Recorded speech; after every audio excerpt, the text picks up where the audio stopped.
Every day it's clearer that the civilian population of Gaza is being starved, killed and displaced in a systematic yet indiscriminate way. The steps the UK has taken thus far have had no effect on the criminal actions of the Israeli government. Indeed, these have accelerated and spread to the West Bank. What further steps will the government take to protect Palestinians from mass killing and destruction of their homes and communities? And will these include recognition of Palestine as a state and acting on our obligations under the ICJ advisory opinion? Firstly, we need, in direct answer to the first part of your question, we need a ceasefire. And we need it straight away because that will create the space for the remaining hostages to be released. They've been held for a very, very long time. It will create the space for aid to get in at speed and at volume, which is desperately needed. And equally importantly, create the space for a political process, which to my mind is the only long-term way to get a sustained peace in Gaza, and we mustn't forget what's happening in the West Bank as well.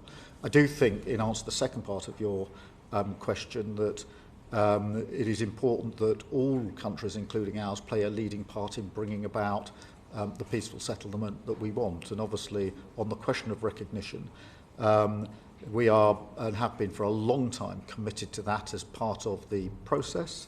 As a contribution to the peace process at a time most conducive to the prospects of peace. We are working with others on how we get from where we are now to a two-state solution, which is the only viable option to my mind.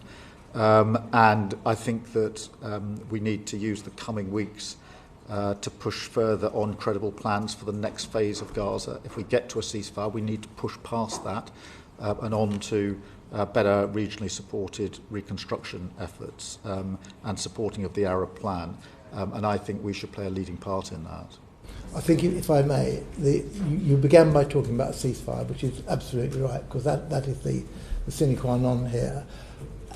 But we hear a lot of words, and there's been another statement, I understand today, a joint statement with 25 countries, but people are asking for action. You must hear that, and certainly the Foreign Secretary hears that every week in the House of Commons, and we have yet to see any steps that have led the Israelis to take action on a ceasefire.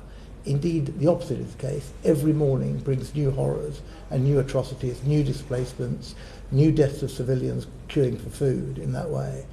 And they're looking to you and to this government to try and provide something which makes that ceasefire happen. What will that be? Firstly, let me be clear. The situation on the ground in Gaza is intolerable on so many levels. And we make that absolutely clear in all of our exchanges with Israel and with other countries. Whether that's the deaths for those that are queuing for aid, whether it's the plans to force Palestinians to live in certain areas or excluded from certain areas, they're all intolerable and absolutely wrong in principle.